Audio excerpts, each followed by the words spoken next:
My dear students, Asatiza, brothers and sisters listening at home, I would like to greet you with greeting of Islam. Assalamu alaikum wa rahmatullahi wa barakatuh.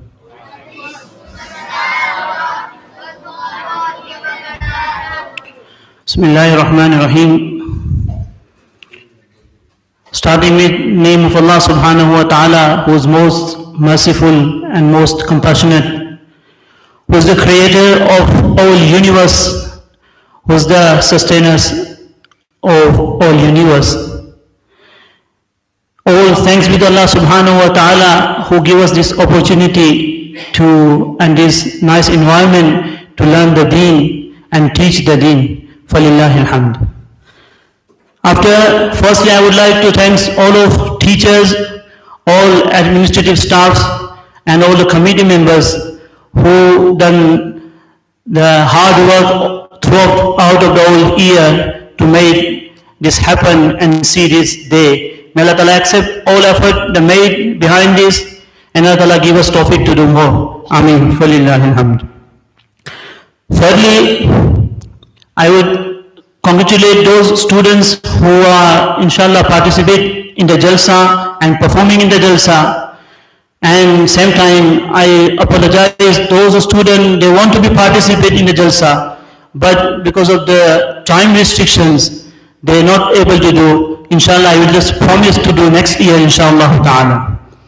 Fourthly, this is a humble request to brothers and parents who are sitting here. Please do not use phone for the pictures or videography. If you want your child or someone, your relatives performing, you can do the voice recording if their parents give you the permission. But please do not do videography or to take picture. Jazakallah. Fourthly, I apologize for my bad English as well. Starting with the recitation of the Quran, I would like to call Year 4 student Isa Abu to come forward and recite few verses of the Quran.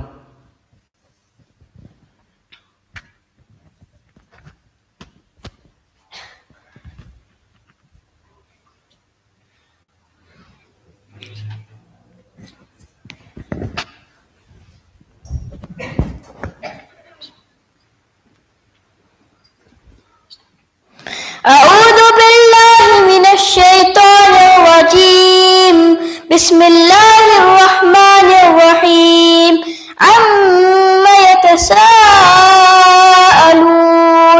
عن النبأ العظيم الذي هم فيه مختلفون كلا سيعلمون ثم كلا سيعلمون ألم نجعل الأرض مهادا والجبال أوتادا وخلقناكم أزواجا وجعلنا نومكم سباتا وجعلنا الليل لباسا وجعلنا النهار معاشا وبنينا فوقكم سبعا شدادا وجعلنا سراجا وهاجا وأنزلنا من المعصرات ماء ثجاجا لنخرج به حبا ونباتا وجنات الألفافا إن يوم الفصل كان ميقاتا يوم ينفخ في الصور فتأتون أفواجا وفتحت السماء فكانت أبوابا وسيرت الجبال فكانت سرابا صدق الله العظيم.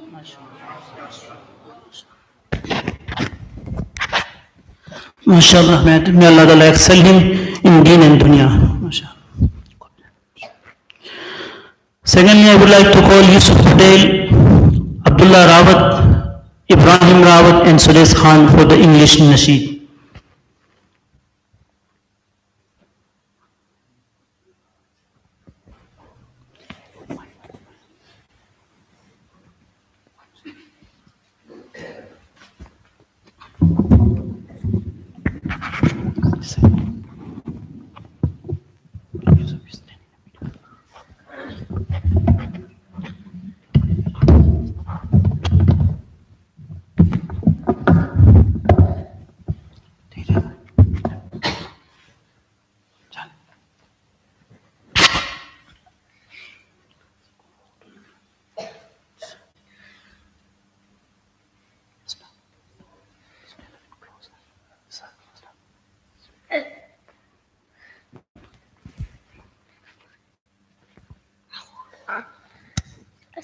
Assalamu alaikum wa rahmatullahi wa barakatuh.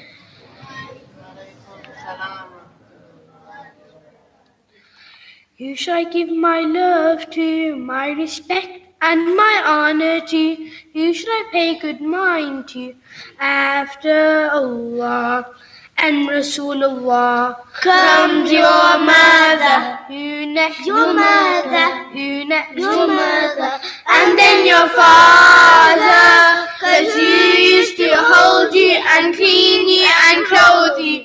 He used to feed you and always be with you. When you were sick, stay up all night, holding you tight. That's right, no other, my mother. You shall take good care of giving all my love.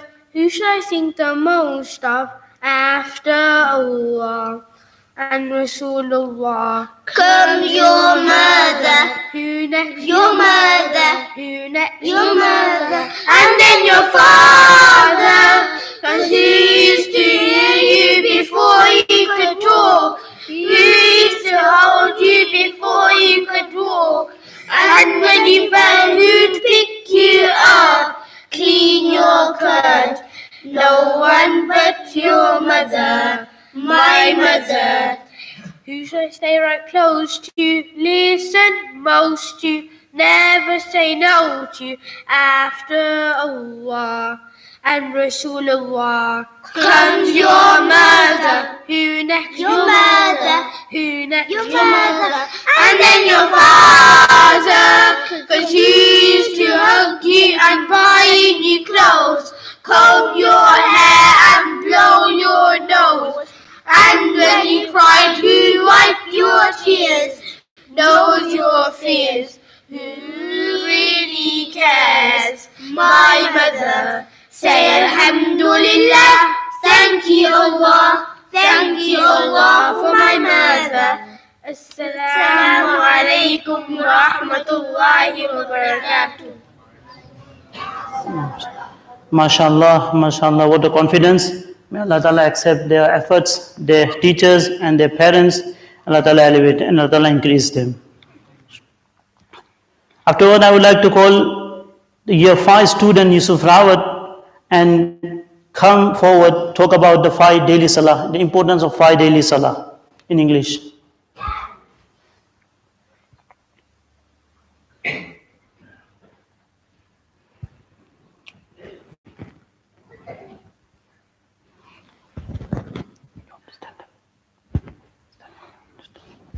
Assalamu alaikum wa rahmatullahi wa barakatuh.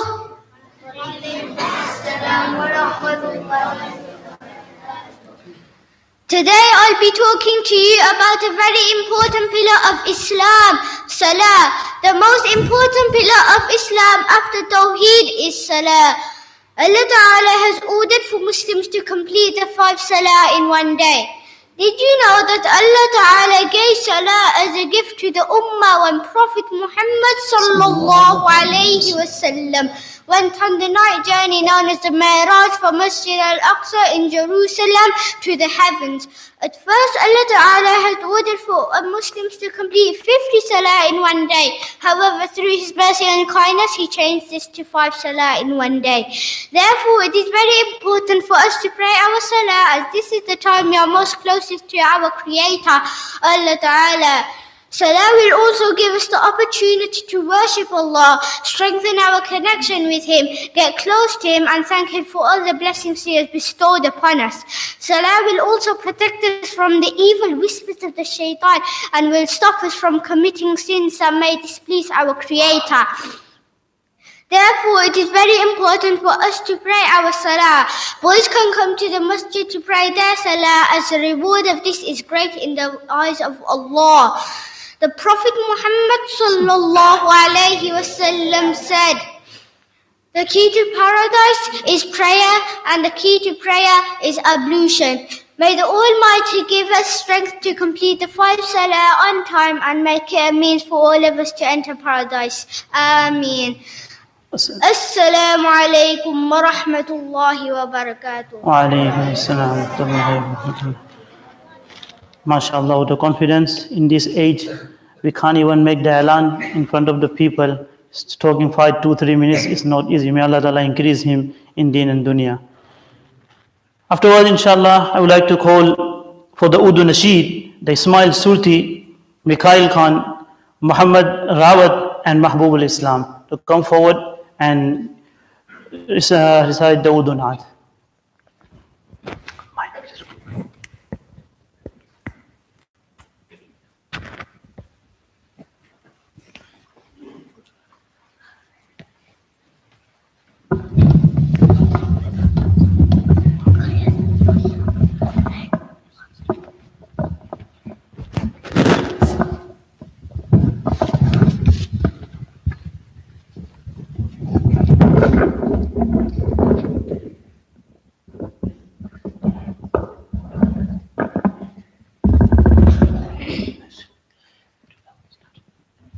Assalamu alaikum wa rahmatullahi wa barakatuh.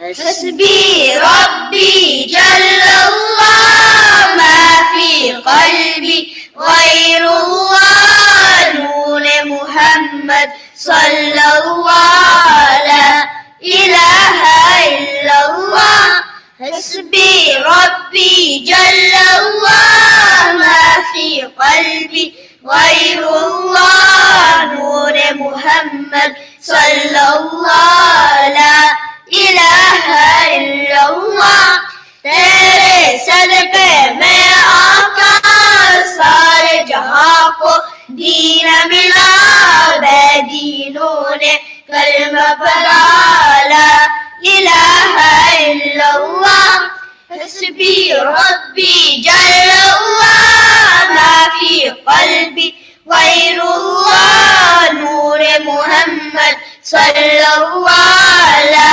इलाहा इल्लल्लाह सिंध नबी वो जहल गया आका से उसने ये कहा गरो नबी बतलाओ जरा मेरी मुट्ठी में है क्या आका क्या फरमान हुआ और फजले रहमान हुआ मुट्ठी से पत्थर बोला ला इलाहा इल्लल्लाह हस्बी रब्बी जल्लल्लाह मा फी क़ल्बी गैरुल्लाह नूर मुहम्मद सल्लल्लाहु ला इलाहा इल्लल्लाह वो जो बिलाले हबशी है सरवर अली क्या प्यारा है दुनिया के हर आशिक की आंखों का वो तारा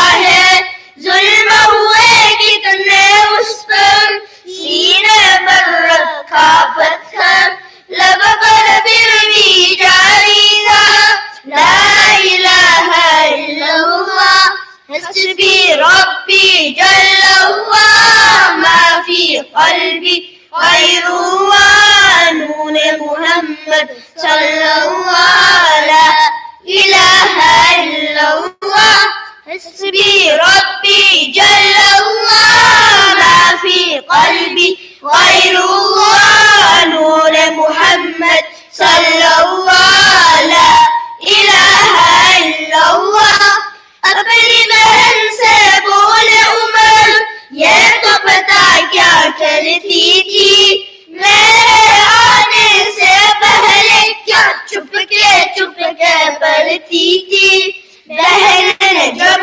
कुरान पढ़ा सुन के कलाम पाक खुदा दिल उमर का बोल उठा ला इलाहा इल्लल्लाह हस्बी रब्बी जल्लल्लाह मा फी क़ल्बी गैरुल्लाह नूर मुहम्मद सल्लल्लाहु ला इलाहा इल्लल्लाह दुनिया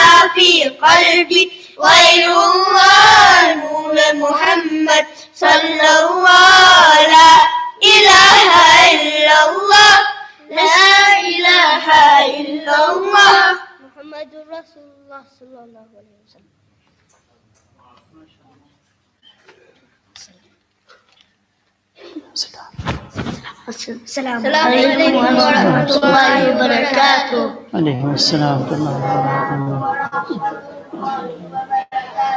MashaAllah, MashaAllah. Go ahead, sit down.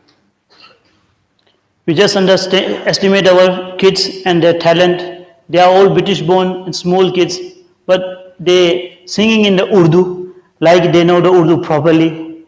If you do the true effort and with the true intention, Allah Ta'ala can bring their talent out. May Allah Ta'ala give us tawfiq. Moving forward, now I would like to call the 8th student for Qiraat, the recitation of the Quran, Muhammad Zaid Maulvi, to come forward and recite the Quran.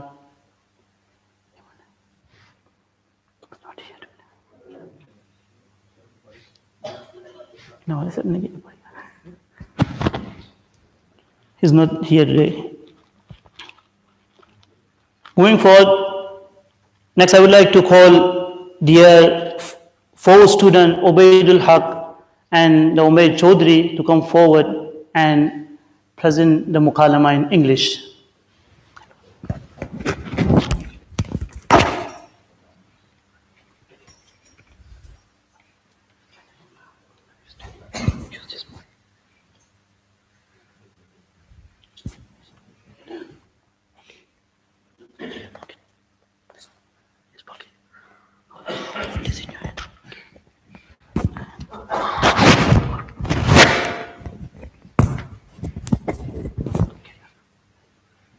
Assalamu alaikum wa rahmatullahi wa barakatuh.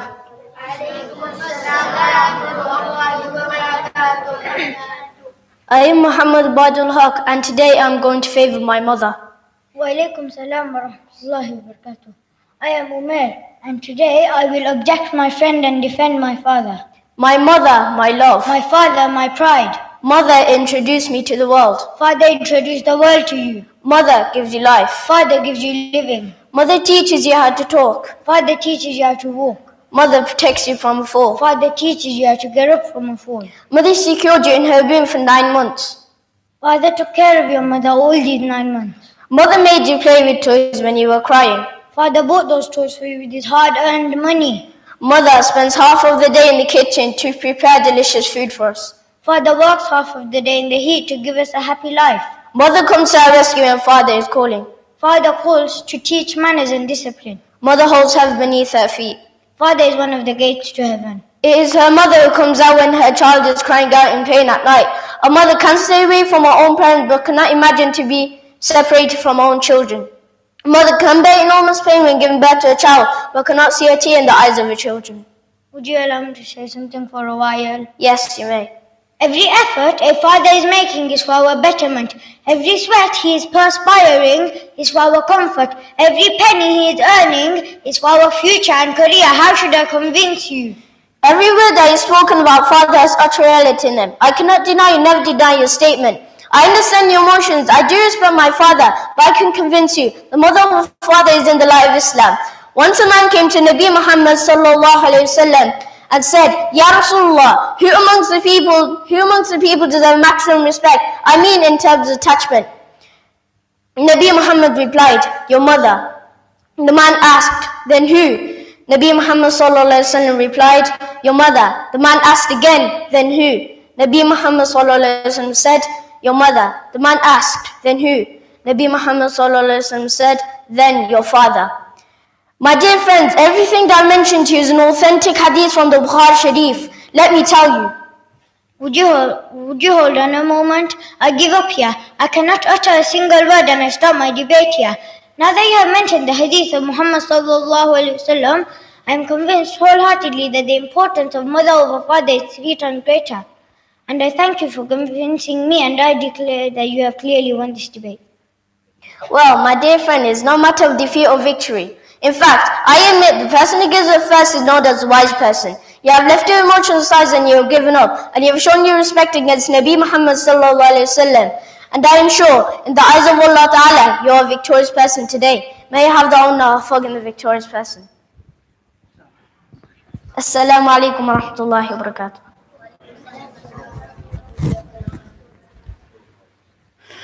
MashaAllah, MashaAllah. May Allah Ta'ala excel them in deen and dunya. You might think, why Islam give the 3 times more virtue the mother over the father. I was teaching students and passed this hadith. Hafiz ibn Hajar Asqalani rahmatullah alayhi mentioned his book Fath al-Bari. Say, mother done 3 favor for her child, no one can done or either no one can imagine that. The first favor the mother done for her child, she secure child 9 months in her womb. It's not easy. When we just increase 2-3 kg our weight, in a 10 times in the day we just check the mirror and checking the belly fat and just try to walk and go to the gym. And the whole 9 months, holding this weight, she would not walk properly, not sleep properly, not to drink and eat properly. Hafiz ibn Hajar said this is the first favor. The second favor, the time of birth, when she is just surviving between the life and death, no one can done. The thirdly, the feeding, no one can done. That's why Islam gives this 3 times more virtue, mother over the father. May Allah Ta'ala give us tawfiq to respect our mother and to khidmat our mother. And those mothers and fathers pass away, Allah Ta'ala forgive them and Allah Ta'ala give Allah Ta'ala maghfirah. Moving forward, now I would like to call the year 10 student Azhar Majid for English speech, the healthy life in Islam.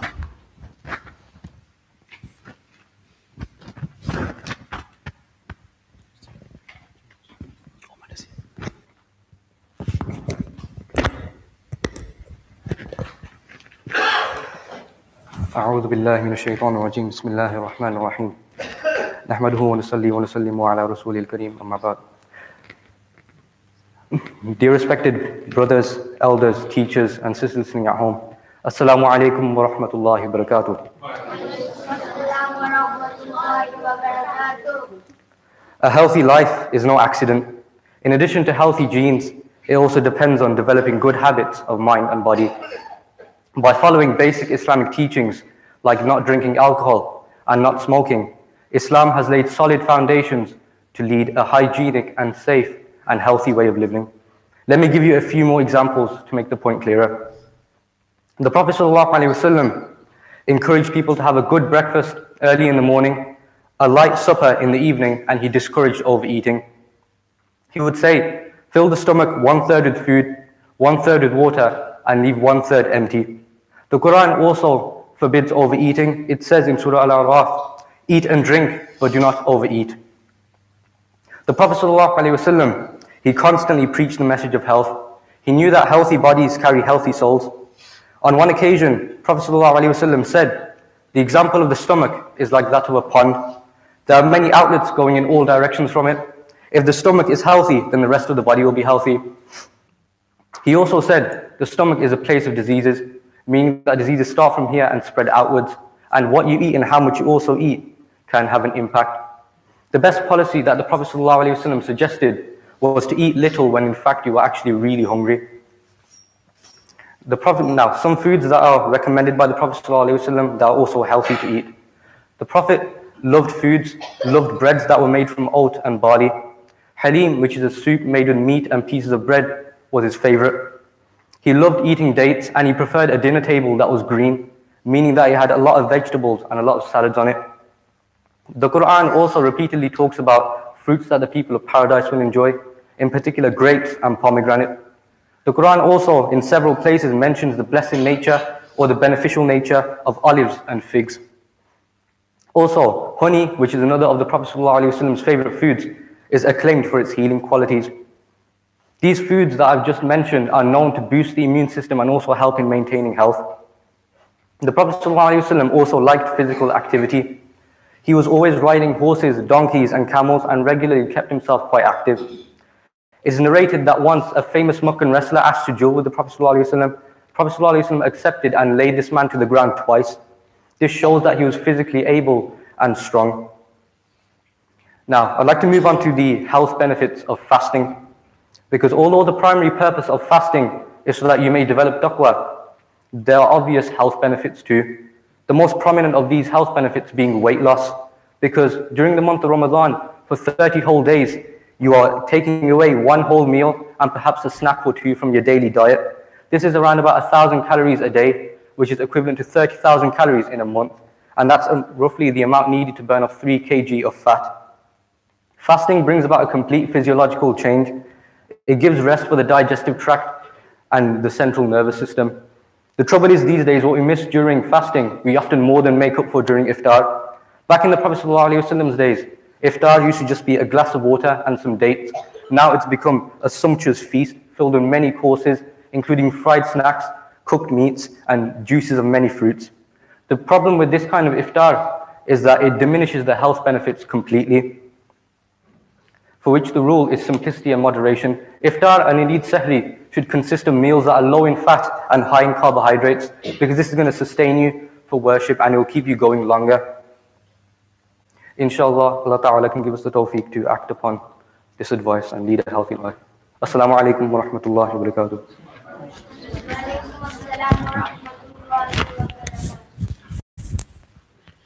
MashaAllah, may Allah excel him in deen and dunya, and Allah Ta'ala accept all efforts made to prepare him. Moving forward, then I would like to call for the Urdu Nasheed, the Hifz student Hafiz Abdullah Nana, come forward and sing the Urdu Naat.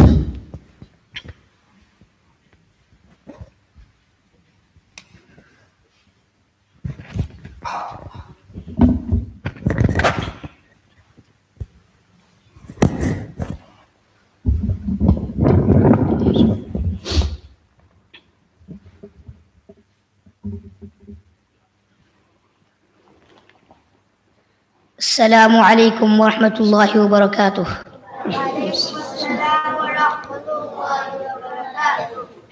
एक मर्तबा दुरूद शरीफ पढ़ लो. Allahumma salli ala Sayyidina Muhammad wa ala Sayyidina Muhammad wa ala नबी दूसरे पेशवा बन के आए, मोहम्मद मगर मुस्तफा बन के आए.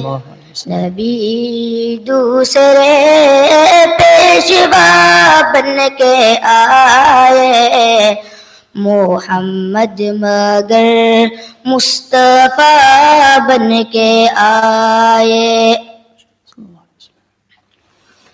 कभी महफिले इब्तिदा को सजाया, कभी महफिले इब्तिदा को सजाया, कभी नुक़्ता-ए इंतिहा बन के आए, मोहम्मद मगर मुस्तफा बन के आए. नबी दूसरे पेशवा बन के आए, मोहम्मद मगर मुस्तफा बन के आए. वो मक्का की सख्ती, वो ताइफ का मंजर, वो मक्का की सख्ती, वो ताइफ का मंजर, मोहम्मद खुदा की रज़ा बन के आए, मोहम्मद मगर मुस्तफा बन के आए. नबी दूसरे पेशवा बन के आए, मोहम्मद मगर मुस्तफा बन के आए. नाजाशी भी खादिम, अबू ज़र भी खादिम, नाजाशी भी खादिम, अबू ज़र भी खादिम, सुल्तान शाह गदा बन के आए, मोहम्मद मगर मुस्तफा बन के आए. नबी दूसरे पेशवा बन के आए, मोहम्मद मगर मुस्तफा बन के आए. Assalamu alaikum wa rahmatullahi wa barakatuh. Wa alaikum assalam. MashaAllah, may Allah give barakah in his voice and his ilm. And the last part of the Jalsa, I would like to call the Hifz student Ubaidullah Nana for come forward and recite the few verses of the Quran Pak.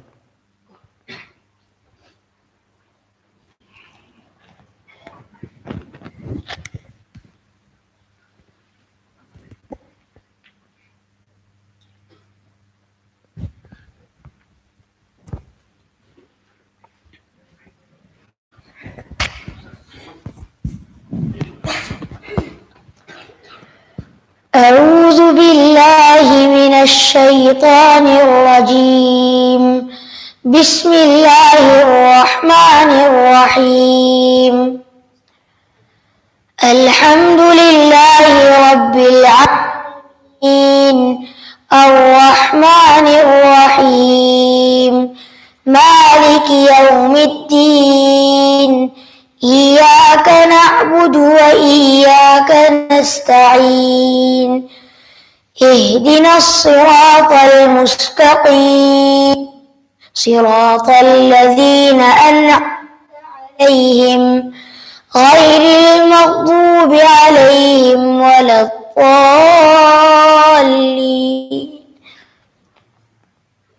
بسم الله الرحمن الرحيم.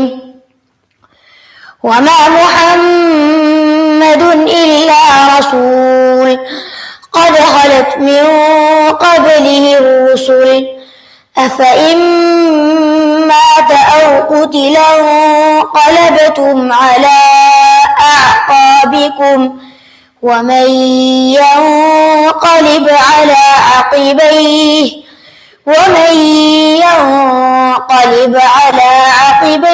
فلن يضر الله شيئا وسيجزي الله الشاكرين. وما كان لنفس أن تموت إلا بإذن الله كتابا مؤجلا. ومن يرد ثواب الدنيا نؤتيه منها ومن يرد ثواب الآخرة نؤتيه منها وسنجزي الشاكرين. وكأي من نبي قاتل معه ربيون كثير فما وهنوا لما أصابهم في سبيل الله وما ضعفوا وما استكانوا والله يحب الصابرين. وما كان قولهم إلا أن قالوا ربنا اغفر لنا ذنوبنا وإسرافنا في أمرنا وثبت أقدامنا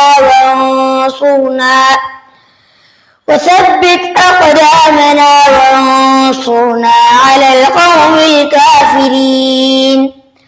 فآتاهم الله ثواب الدنيا وحسن ثواب الآخرة والله يحب المحسنين. صدق الله العظيم. MashaAllah, may Allah accept all the students who present their program and may Allah accept all teachers as well.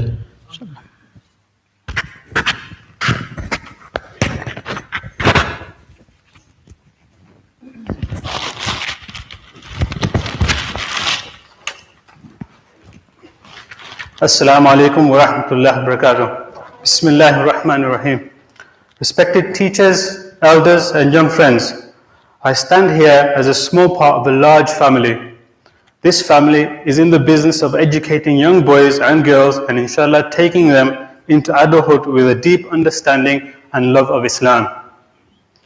Developing this takes passion, compassion, desire and determination, and I strongly believe this team this family is achieving this. Inshallah, through the dedication of our teaching team, the hard work of the parents, and the hard work, passion, determination of these wonderful children, the future is bright and inshallah full of goodness. Just to touch on some key areas of the madrasa. We have a concerted effort on recitation of the Quran Sharif correctly. This has been helped with testing of the madrasa students, not just once a year, but through the whole year. The madrasa is dedicated to develop good reciting practice of the Quran Sharif. We teach fiqh, akhlaq, adab and aqaid. By explaining the topics and discussing the topics with the children, it allows the teachers not only to teach those topics, but inshallah allowing the teachers to become mentors for your children. We are committed to create a positive atmosphere for our teachers to teach and our pupils to learn and enjoy the learning that they are receiving. We have 5 hifz classes that are dedicated to developing huffaz that recite beautifully and confidently. This year, we had our huffaz group from our madrasa complete the recitation of the Holy Quran Sharif in the Tarawih Salah in the masjid. MashaAllah, inshallah this will continue into the future. Finally, I would like to thank all the people who have helped the masjid and the madrasa, not just this year, but all the way back. According to our president, over 50 years ago, we started doing madrasa teaching in Warsaw. And inshallah, Allah subhanahu reward all of us who are here today and those who are no longer with us. Inshallah. Jazakallah khair.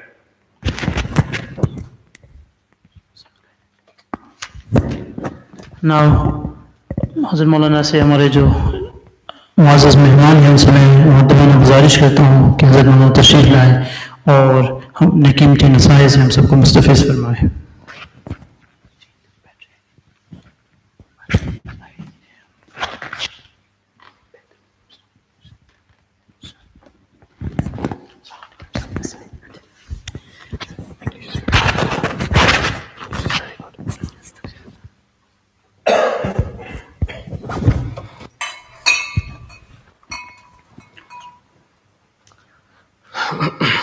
بسم الله الرحمن الرحيم نحمده ونصلي على رسوله الكريم أما بعد فأعوذ بالله من الشيطان الرجيم بسم الله الرحمن الرحيم يا أيها الذين آمنوا اتقوا الله وكونوا مع الصادقين صدق الله المولانا العظيم.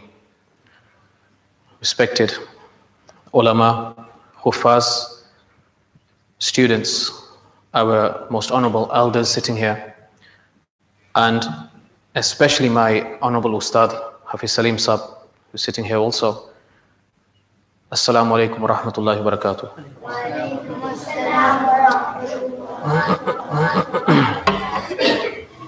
Just sitting there listening, it's such a great honor to be part of your Jalsa.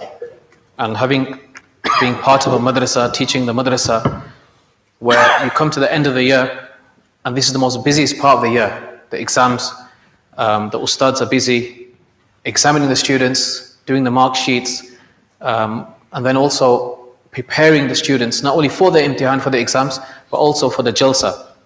And it's extremely heartwarming to see the effort and the determination of all the students who took part. Every performance was amazing. The confidence was amazing. And I'm saying this because we have experience in our madrasa, and we know how difficult it is to get students to speak loud, to get them to communicate, to get them to read something in a different language, in Arabic, Urdu, and then to communicate that to the audience. It's a big task. And just listening, there was huge evidence of practice from the children, relentless practice, and then effort from the ustads. If there's no guidance from the ustads, then the children would not have stood here and displayed the confidence they did.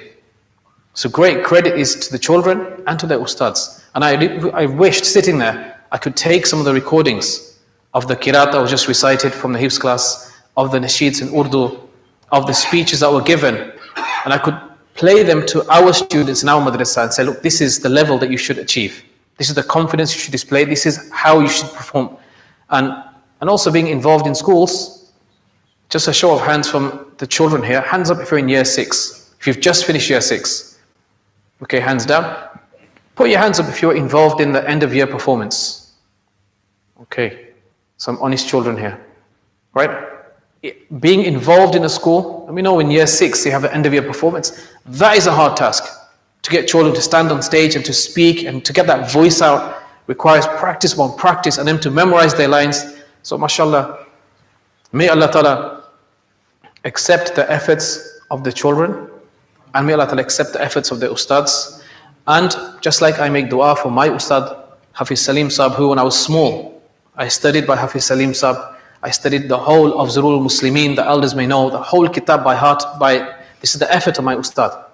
I still remember memorizing the whole kitab, and we knew it, back to front, the whole class. And me and my friends, my age, we still talk about that class.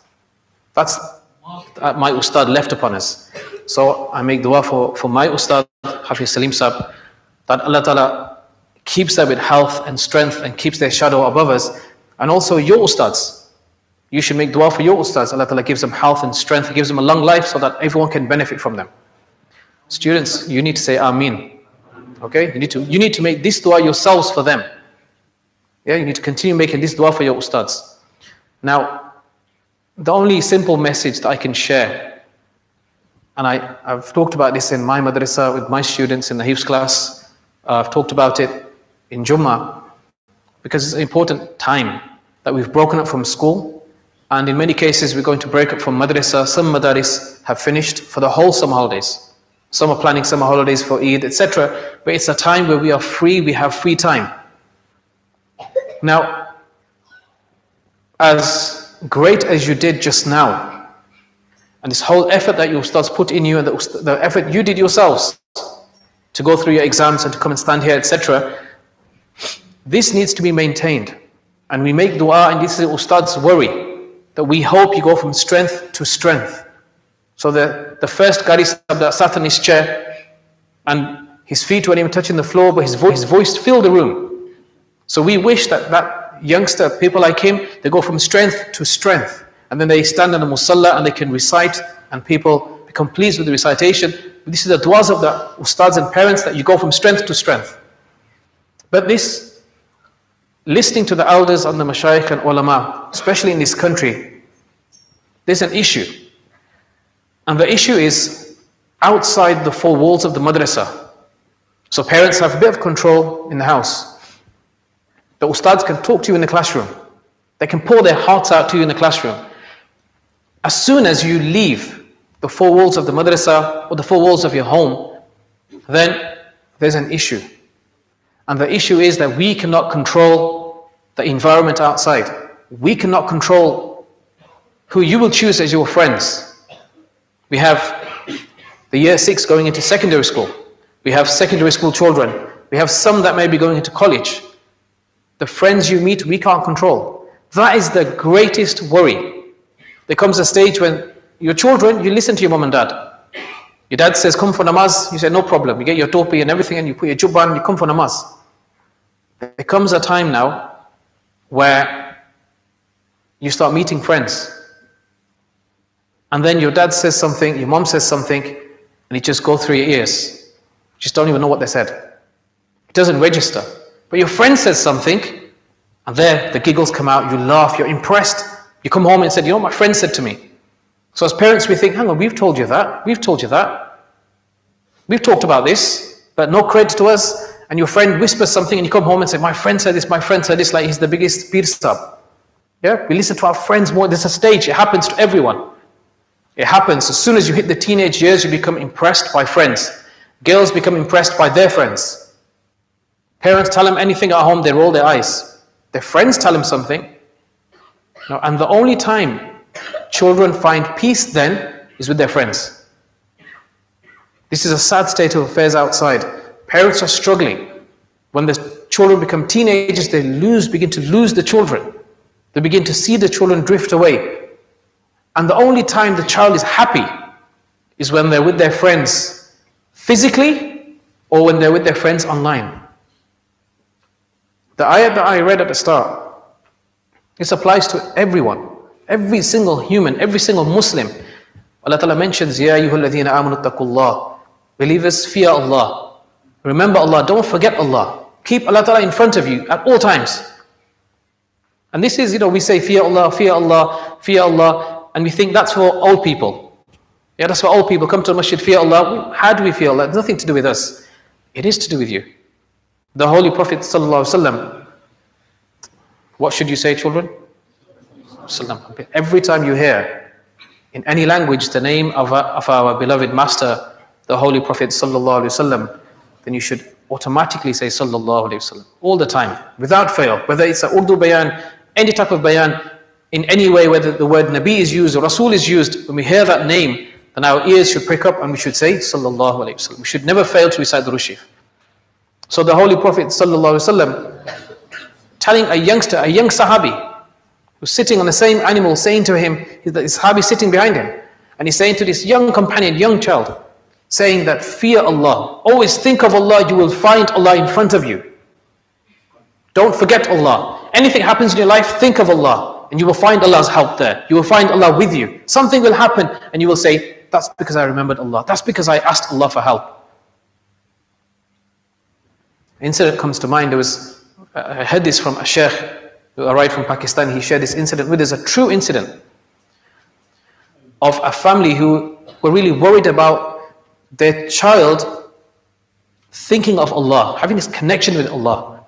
So when the child was growing up, they said to the child that each time you want to eat, whenever you're hungry, make dua to Allah. Go somewhere in the house, in your bedroom, make dua to Allah, because Allah Ta'ala gives you. We say to children, Allah Ta'ala provides, don't waste, don't waste. It doesn't register. They see mom and dad shopping, they think, how does Allah Ta'ala provide? So they really wanted children to understand. So they said to the child, make dua to Allah Ta'ala. When you're hungry, you want food, make dua.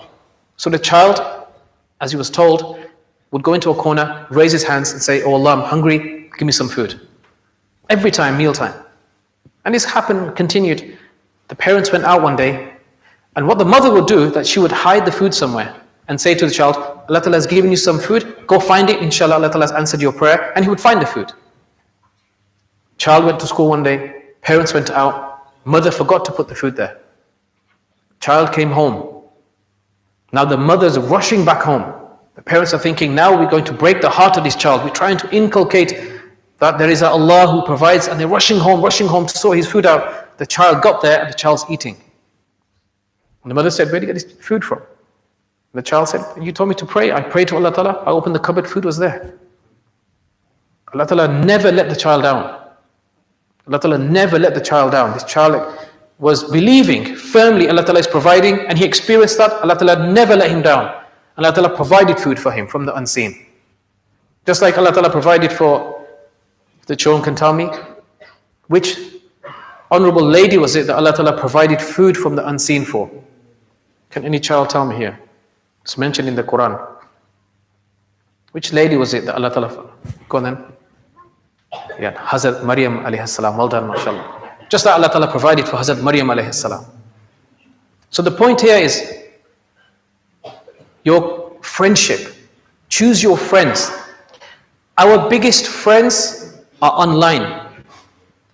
Believe me, children, I see now in schools and in madrassas, I see a trend where on YouTube you have YouTubers who do pranks, and the way everyone laughs at the person who's the victim of the prank, that laughter has gone into the classroom in young children. As young as year 4, year 3, when someone is teased or someone is insulted by someone or someone falls off their chair, the whole class will laugh mercilessly at the child because they watch it on YouTube. They watch pranksters do that, so they laugh collectively. They don't understand that you shouldn't laugh at someone's misfortune. Someone's fallen off the chair, you shouldn't laugh. You should ask them, how are you? Have you banged your head? Do you need help? But they learn, we absorb. We are like sponges, children. Children especially are like sponges. If you look at your ustad and your ustad's behavior, your ustad's speech, you will copy that. You will see that will become something for you to emulate and copy.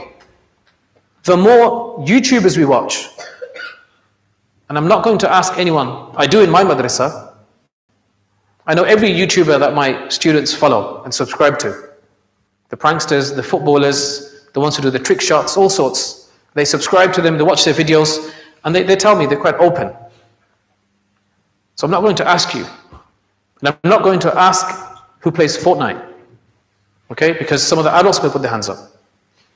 So Fortnite, I know children as young as 4 play Fortnite. As young as 4. They've been exposed to it or they play. And this is something that this is where we learn our manners. Our children in schools, now parents remember that there is a behavior of a child in Maddrassah. They come in a jubba topi, sit in front of the ustad for a few days. Children know it's a few hours, so they behave. Then there's a behavior at home. They know they have to speak in a certain way, act in a certain way. But when they go out to school, they are different. I'm telling you as a teacher, they're different. And I hear parents at parents' evening saying, my child's like this, my child's like that. And I say, no, your child is actually very different. Parents aren't there. Friends are there. They constantly talk about Fortnite, constantly talk about YouTube. What I'm trying to say is, your friends now are YouTubers. We learn language from them. We learn how to laugh and behave and tease because of them. Our friends are now online where we play Fortnite. How many of you have played Fortnite and you've got all the skins and you've downloaded the dances and the moves, and how many of you copied those dances in school? Yeah? I know you're smiling, I can see some of the smiles, and I know some of you are experts in the dances now. I've seen children do it. In children you never expect, but they have the Fortnite dances because they've downloaded it. And these are children of ulama. I'm talking about senior ulama, they're children. Now they've downloaded the dances, they know all the moves, all the skins, they've done everything. But parents are oblivious, they don't have a clue. So these things are affecting our character. And they're important, especially your age, critical age, that you stay linked with the deen, with deeni people. When you choose your friends, choose someone who will tell you what's right, what's wrong, who will tell you that, we have to pray namaz, who will tell you smoking's bad, who will tell you that he himself goes to a madrasa. Choose your friends wisely. We get attracted very quickly to someone who's funny. Funny is not an important quality. Funny is not an important quality. Children, very quickly, someone who's funny and loud, we're drawn to them. We think that's our friend. And we come home, we talk about them, that child had this, that child said that. Even if they were disrespectful to the teacher, we come home and tell our parents. We're proud of it. Funny is not the most important quality. The most important quality is someone who's honest. Someone who can tell the truth. And youngsters will know how many times in a school, how many times they've lied or their friends have lied. Were you talking? No. Was that child talking? No. Yeah, the ability to tell the truth requires bravery. So your friends, that you choose your friends, are very important. Allah Ta'ala mentions in His ayat, وَكُونُوا مَا الصَّادِقِينَ, stay all the time. Adopt the company of Sadiqeen. Whether that's your friends in school who speak the truth, whether it's the ulama in the masjid, and a plea to the parents that try and choose good company. Try and keep the children in the mahal of the masjid. Bring them with you. We had a parent in our area in Birmingham, and the child was constantly on the streets. Everyone complained. This child was literally 13 years old, and when we finished Taraweeh, he wouldn't come for Taraweeh, but we know how late Taraweeh finishes. He'd be roaming around the streets far and wide from his home. Far away. He'd be roaming the streets aimlessly. We would see him there, we'd see him here, we'd see him far places. 13-year-old child. And parents were oblivious, didn't have a clue. When he caused some trouble, we went to the parents' house and we sat with the father, we sat with the child was crying, and the father said to the child, now this child is 13, 14, and the father is saying to the child, I told you fix up, I told you fix up, I told you go to the masjid. So I listened and listened, and I said to the child, can you go? And I laid into the father and I said, how can you tell a 14-year-old to fix up? What does that mean? What's he going to do? How can you tell him to fix up? It's a big statement. Fix up how? I said, you're telling him to go for masjid. Have you taken him to the masjid? Have you come to the masjid yourself? You're saying, go masjid, go masjid. Okay, you need to come. Then, I'm busy, I'm really busy, I don't get time. I said, well, don't tell him. Unless you bring him, you hold his hand and you bring him, then he will learn to come to the masjid. So company. Choose your friends, children. And because of your friends, you will keep what you have. The effort of your ustads. The way your ustads have taught you, poured their hearts out to teach you the Quran, to teach you things, teach you akhlaq, teach you what is right and wrong, that will vanish very quickly with bad friends. It's extremely important especially online. I mean, schools talk about it all the time, online safety, online safety. They talk about it, but children, I've heard children who are really honest, talking about online safety. We had a child who was 9 years old in school, and he was harassed by a grown woman from a different country. Online kept hacking into his accounts, kept hacking in from different accounts, and she would stalk him. Grown woman, 9-year-old child, and he kept secret for almost a year, and then he told his parents, and then he told the teachers.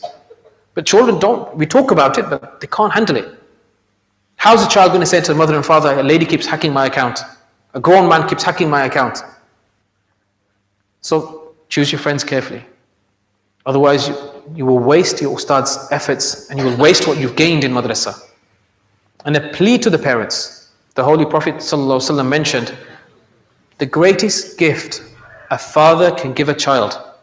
Listen very carefully, the greatest gift the father can give a child is not a phone. It's not money. It's not a holiday. But it's excellent manners. Elegant etiquettes, excellent manners. This is the greatest thing you can give a child. Your child speaks well. Look how many parents were proud here when the child stood up here. When the child grows up and the child speaks well, behaves well, does well, then your name will shine. It's because of what you have taught and inculcated.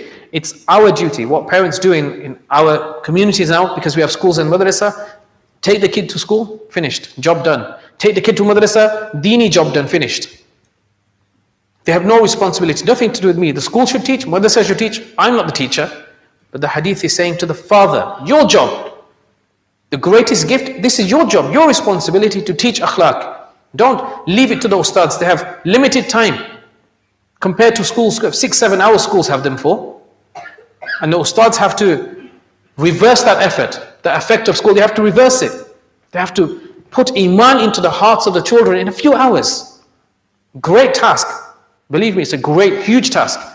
But we need to help. It's our job. Inculcate akhlaq in them. Spot the children if they're lying. This is such a cursed act. Lying. It's a very common trait. Very common trait. Even the most Sufi looking child of experience will lie. They don't understand. They will lie. And very quickly, Hazrat Sheikh Abdul Qadir Jalani Rahmatullah alayhi, everyone may have heard of his name and the incident when he was a young child. He was traveling, his mother tied 40 dinars to his trousers, 40 dinars, and said, I'm telling you now, you're going on a journey, speak the truth.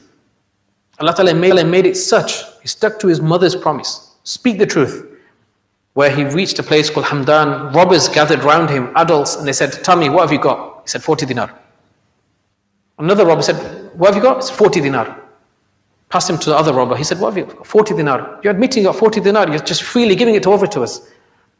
And then they took him to the leader and said, look how silly he is.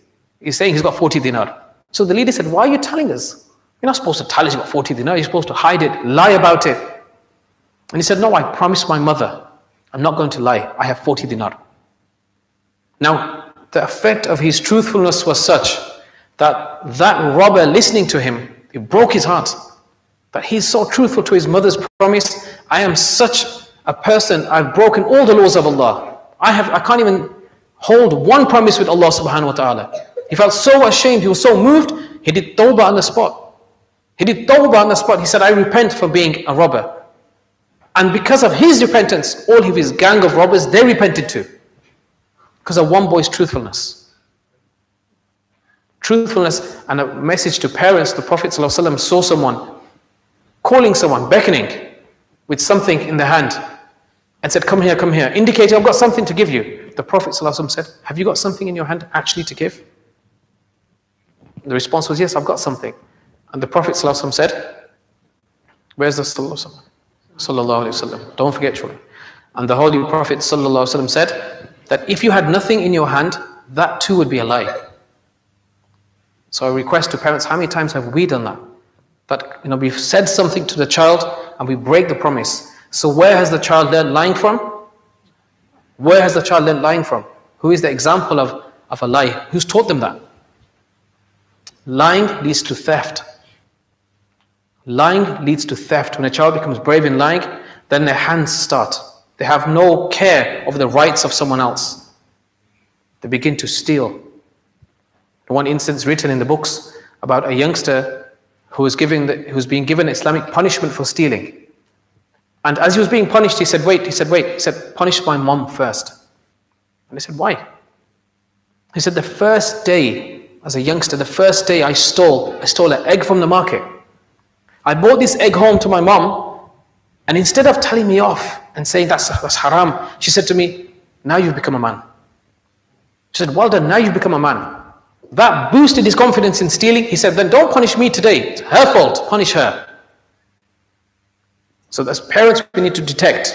It's so sad that in Birmingham, in our community, parents see children, they can only afford £50 trainers, £40 trainers. As the parent, children are expensive.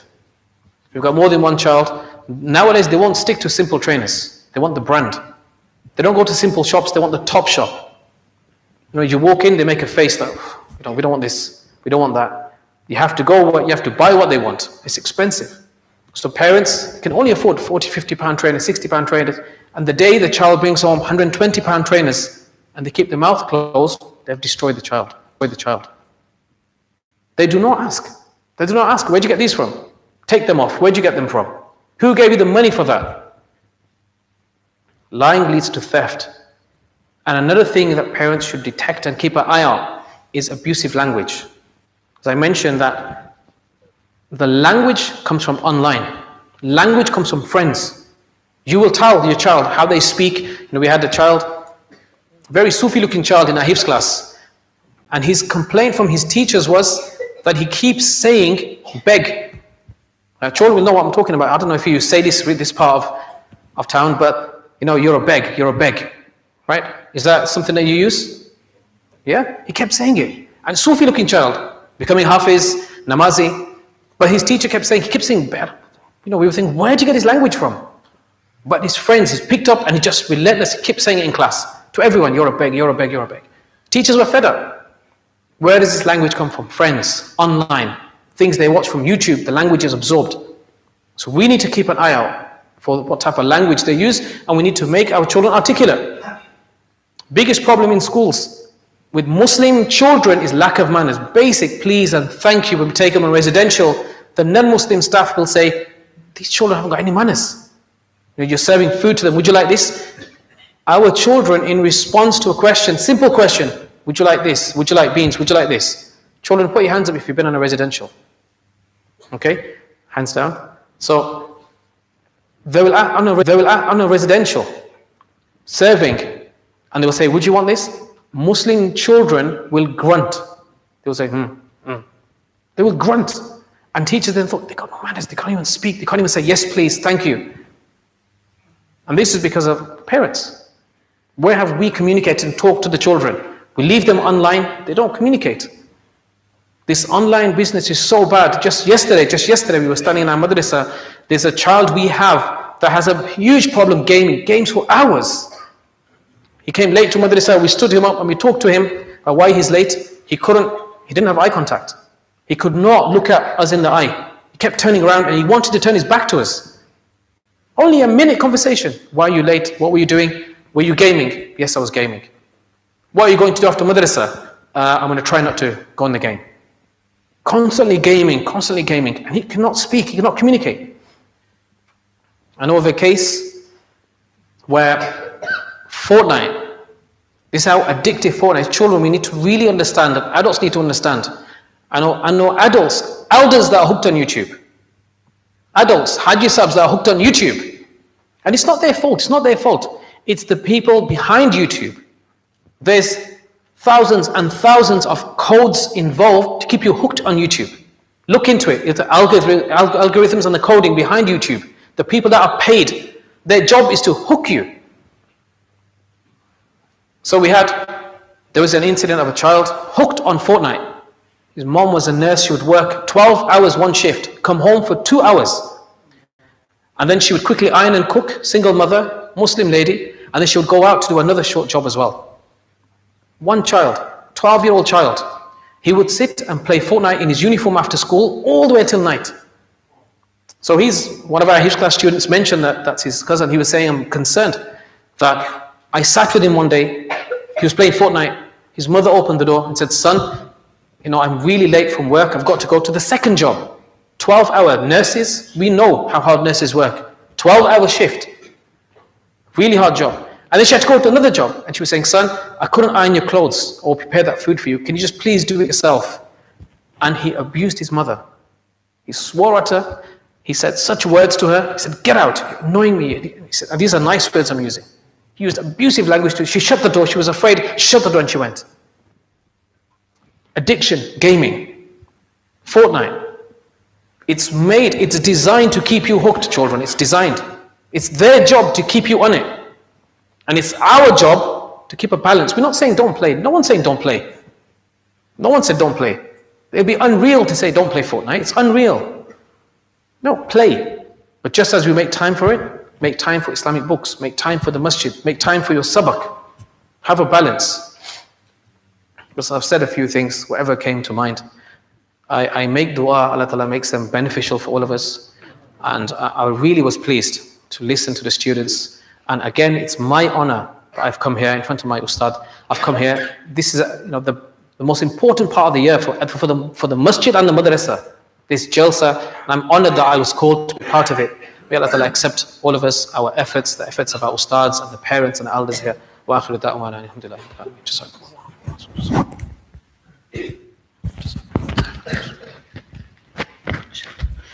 MashaAllah, what a valuable advice from Sheikh. May Allah Ta'ala give us tawfiq to act upon what has been said. Ameen. Now inshallah moving forward to result of students. Those students inshallah have a good grade. The parents will encourage them more, and those who not get good, don't discourage or like a filthy word. Just encourage them to do best for the next year, inshallah ta'ala.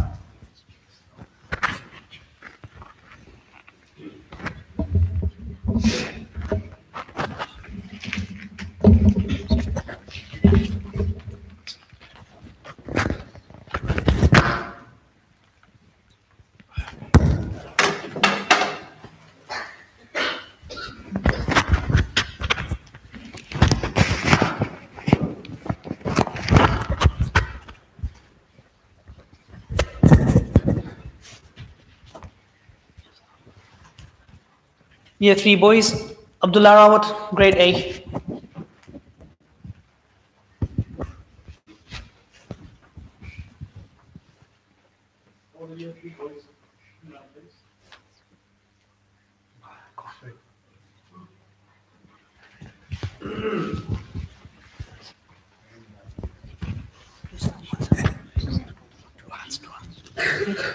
Hassan Rawat, grade A.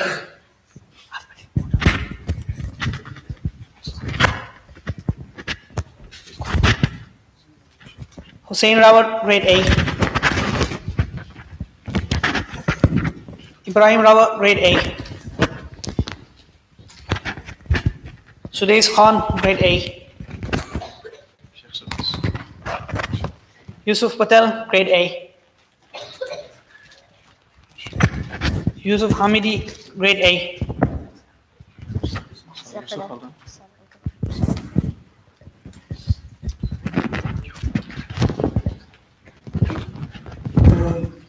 Year 4.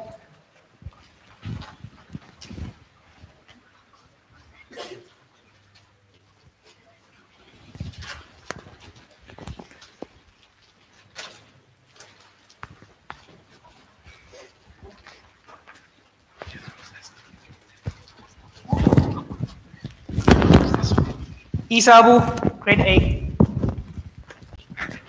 Ismail Surti, grade A. Mahabubul Islam, grade A. Mikael Khan, grade A. Muhammad Rao, grade A. Muhammad Ubaidul Haq, grade A. Ubaid Amin, grade A. Umair Chaudhry, grade A. Zakaria Rawat.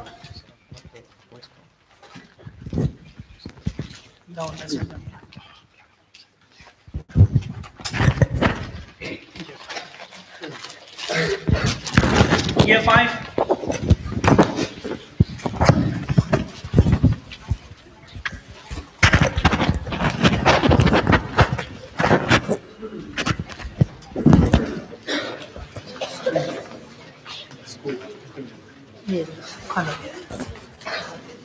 Adil Muhammad, grade A.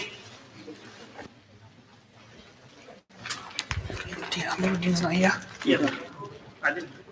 Ayan Khan, Daud Idris, Ibrahim Afiji, Iman Hussain, Mahfouz Abdul Jahan, Muhammad Abu Sufyan, grade A. Muhammad Yusuf Rawa, grade A. Uthman Sallu, grade A. Yunus Ali Ahmed,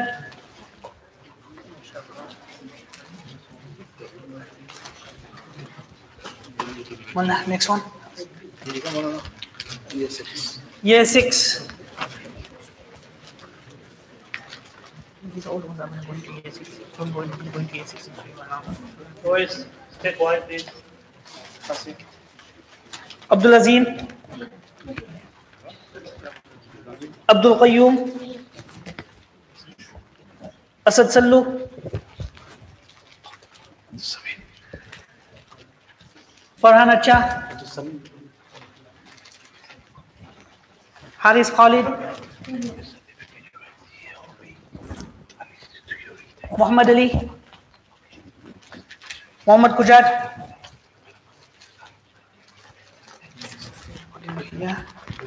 Yusuf Ahmed. There's 2 Yusuf Ahmeds.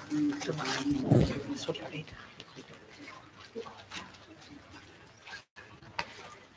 I don't know which Yusuf Ahmed you is. Mandona di mai. What years you have? Mandona ni ada. Ini kayak orang game na doon. So. Next class. Year 7. Year 7. Adam Kalam. Adam, stay there. Adam Kalam. Arafat Sultan. Iman Rashid. Ismail Ali. Muhammad Farhan Mia. Umar Jasa. Rianuddin. Year 8. Ismail Sidat. Muhammad Yasin Ahmed. Muhammad Zaid Saeed as well. Muhammad Ishaq Ali.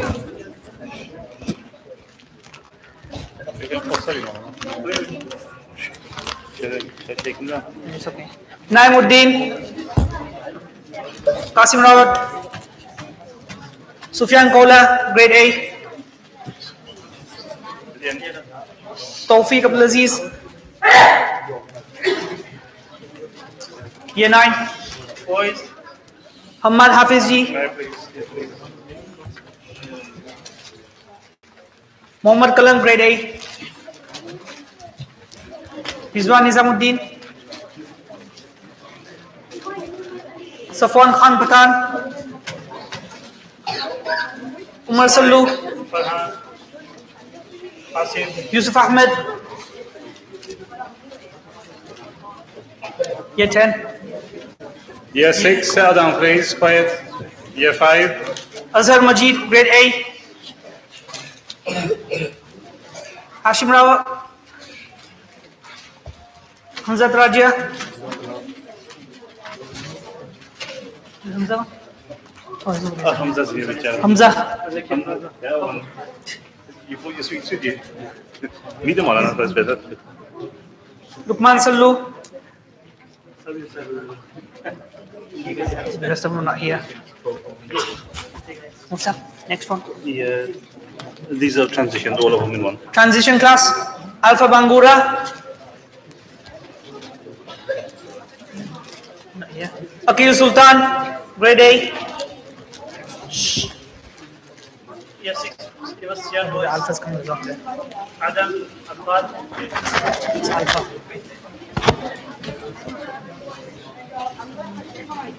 That's yours. Take this a bit. That's yours. This way, I'll cover this. 1 minute, I'm just going to tell the, this is the hips passage. Who made fastly? No. Ismail Aftab. No. No? Hips, plus 8. Oh, you mean this should be that should be the English one. Hifz A. Abdullah Nana, grade A. Abdurrahman Nana, grade A. Hamir Hamza Hussain. Muhammad Amin Nana.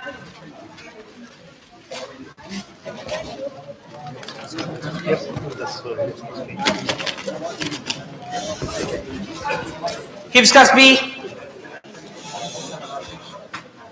Ahmad Isa.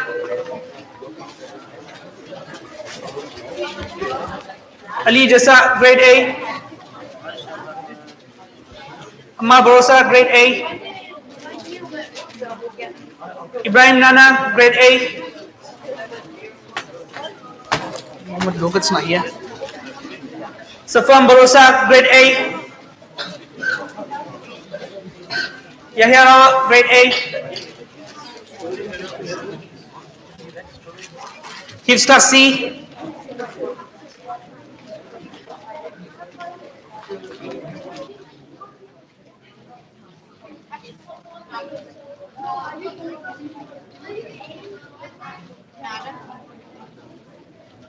Adam Patam, grade A.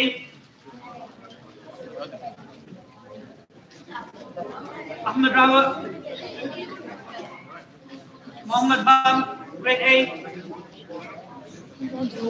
Muhammad Luga, grade A. Salim Borosa, grade A. Ubedullah Nana, grade A. Umar Farooq Jiwa, grade A. Zain Patel Kurodia, grade A.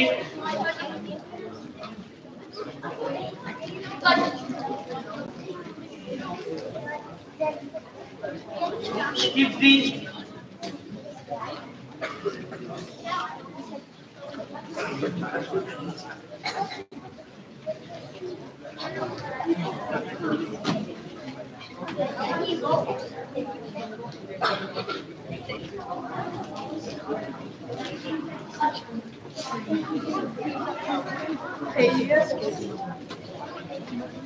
Ishad Raja, grade A. Muhammad Islam Sallu, grade A.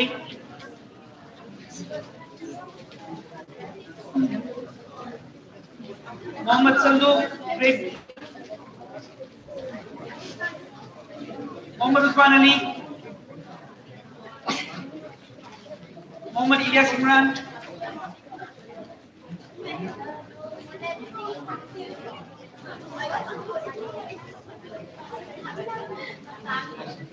Yasir Sallu, grade A. Muhammad Talha Sallu. Wait, please.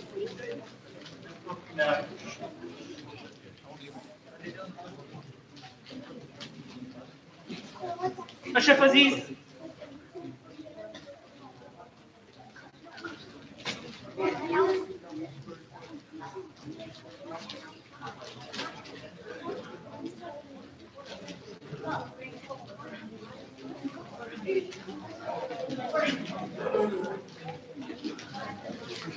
So 100% attendance in Maddrassah goes to Muhammad Abdul Salam Sallu.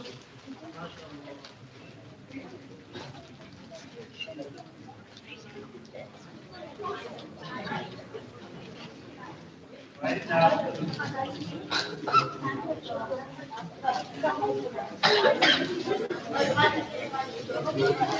This award goes to those students who had Tarawih this year from the hip class. Ali Jalsa.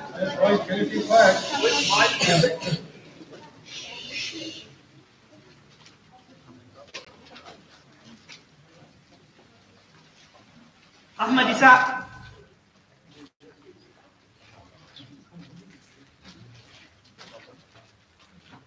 Salim Barosa.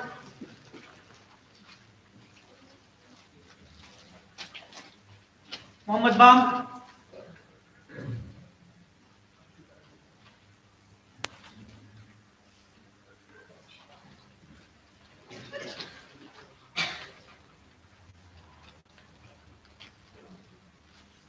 Ahmad Rawat.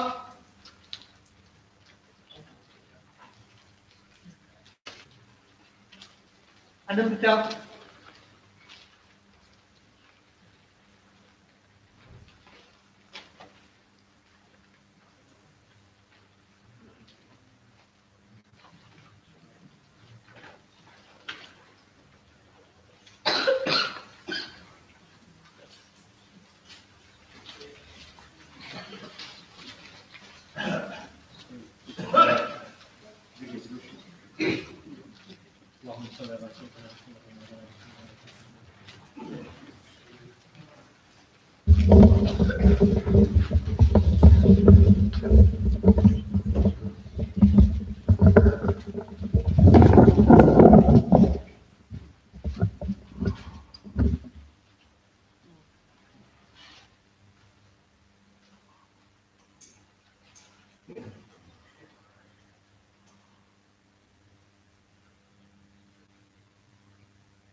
ربنا تقبل منا إنك أنت السميع العليم وتب علينا يا مولانا إنك أنت التواب الرحيم وصلى الله تعالى على خير خلقه محمد وعلى آله وصحبه أجمعين برحمتك.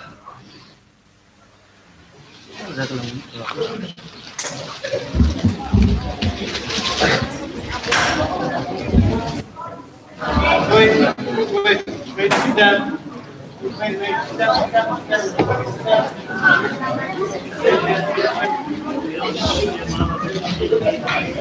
Wait.